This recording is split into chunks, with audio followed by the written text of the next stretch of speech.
प्रसंगी कीर्तन रूपी सेवेसाठी घेतलेला अभंग पैठण निवासी शांती ब्रह्मसंत एकनाथ महाराज यांचा अभंग। या अभंगामधून साधक हा नाथबाबाकडे गेलेला आहे। नाथबाबाला विचारतो की भगवत प्राप्तीचा सर्वात सोपा अशा प्रकारचा उपाय मला सांगा।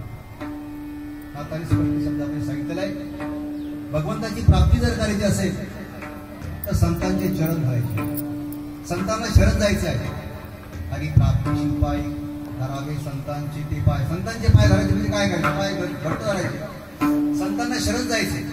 संत अशा प्रकारचे मार्गदर्शन करते त्याप्रमाणे आपण वागायचे, निश्चितपणे भगवंताची प्राप्ती होणार। नंतर दुसऱ्या चरणामध्ये त्याने साधनची साधन, कोणत्या प्रकारचे साधन? संतांजवळ गेल्यानंतर भक्ती जे काही साधन आहे ते आपल्याला प्राप्त होणार आहे। आणि भय, हे भय नाश होणार आहे। कोणतं भय? दुःखाचं भय। मानवी जीवनामध्ये बघितलं तर जन्मापासून तर मृत्यूपर्यंत बघितलं तर वाट्याला दुःखच आहे, दुःखाशिवाय काहीच नाही।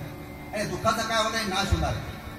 अंतकाल जो फार कठीण आहे, अंतकाल मृत्यू जो आहे, मृत्यूचे फार कठीण आहे। जर तुम्ही भगवंताचं आयुष्यभर नामस्मरण केलं तर आपल्याला मृत्यू सुद्धा सहजगती येणार आहे।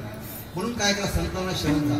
असं मी म्हणत नाही म्हणे, असं कोण अध्यात्माचं जे असलेलं आपलं न्यायाधीश वेदाने सुद्धा सांगितलं। वेद सुद्धा तेच म्हणतात की तुम्ही काय करा, संतांना शरण जा। आणि शेवट चरणामध्ये नाथबाबांनी आपल्या गुरुचा उल्लेख केलेला आहे, जनार्दन स्वामीचा। आणि ते म्हणतात आपले जे काही मनोरथ आहे ते मनोरथ, साधकाचं मनोरथ पूर्ण करणार कोण आहे? संतच आहे। असा थोडक्यात या अभंगाचा भावार्थ